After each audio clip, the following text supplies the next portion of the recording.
সম্মানীয় সম্মানীয়া যারা শুভাকাঙ্ক্ষীরা রয়েছেন তাদের সকলকে, এবং ইংরেজি নববর্ষের এই প্রথম যে আমরা পা রেখেছি প্রথম মুহূর্তে, সেখানে বর্ধমানে আবার যে পা রাখতে পেরেছি এবং পৌষালী উৎসবে, যেটা আমাদের চির আকাঙ্ক্ষিত,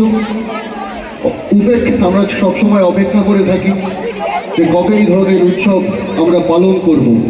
এই যে পৌষালী মেলা, এবং মেলা বলতে দ্বিধা নেই যে এখন কিন্তু সেটা উৎসবে পরিণত হয়েছে, এবং তার কৃতিত্ব যায় শুধুমাত্র আপনাদের।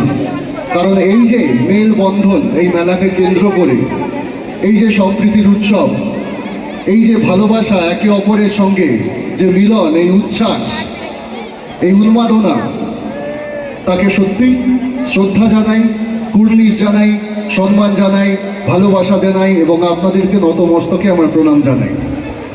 আমি ধন্যবাদ জানাবো সাহেবকে, আপনাদের ঘরের ছেলে, কাছের ছেলে, কাজের ছেলে, এবং সাহেবের সঙ্গে যুক্ত প্রত্যেকে, সেই শ্রদ্ধেয় সদস্যরা প্রত্যেককে। কারণ এটি একটি মিলিত প্রচেষ্টা, মিলিত প্রয়াস। এত বড় একটা উৎসব একা দ্বারায় সম্ভব নয়।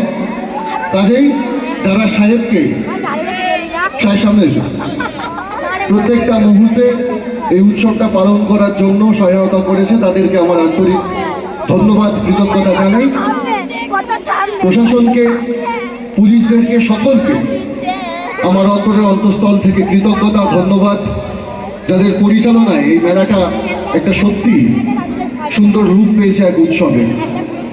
এবং সত্যি ঠান্ডা তো পড়েছে, রাত্রি 10:30 বাজে, ঠান্ডা পড়েছে। আমি ভেতরে পর্যন্ত যখন আমরা দিন রুমে বসেছিলাম, ওর সঙ্গে গল্প করছিলাম, ঠান্ডা লাগছিল। কিন্তু এই যে সামনে আমার ভাইয়েরা বোনেরা যে এক রাস হাসি নিয়ে যে উচ্ছ্বাসে এমনভাবে চেঁচিয়ে উঠল, বিশ্বাস করে পুরো গরম হয়ে গেছে। এবং সাংস্কৃতিক অনুষ্ঠান মানে আনন্দ তো থাকবে, উন্মাদনা তো থাকবে। এর আগে যিনি শিল্পী, তিনি গান গাইছিলেন, খুব ভালো গান গাইছিলেন। সাহেব বলছিল, দাদা তোমরা তো আসছোই, কিন্তু এখানে আমার সব থেকে ভালো লাগলো যারা লোকাল শিল্পী রয়েছেন, তারা এখানে পারফর্ম করেছেন আপনাদের সামনে। এটাও কিন্তু একজন শিল্পী হিসেবে সত্যি আমি তাদেরকে আমার কুর্নিশ জানাই, ভালোবাসা, শ্রদ্ধা, সম্মান জানাই। আর সবে তো কবে এটা ওপেনিং হয়েছে? 17 তারিখে এ শুভ উদ্বোধন হয়েছে, এখনো চলবে। কিন্তু আপনাদের উচ্ছ্বাস, উন্মাদনা যেন না কমে। এই মেলাকে এগিয়ে নিয়ে যাওয়ার দায়িত্ব আপনাদের, সুশৃঙ্খলভাবে, সুন্দরভাবে, ডিসিপ্লিন ওয়াইজ। তাই আপনাদের সকলকে আমার অন্তরের অন্তঃস্থল থেকে আরও একবার ধন্যবাদ, আরও একবার কৃতজ্ঞতা। তাই কিছু বলো, তোমার মেলায় এলাম, বলো। ধন্যবাদ জানাচ্ছি।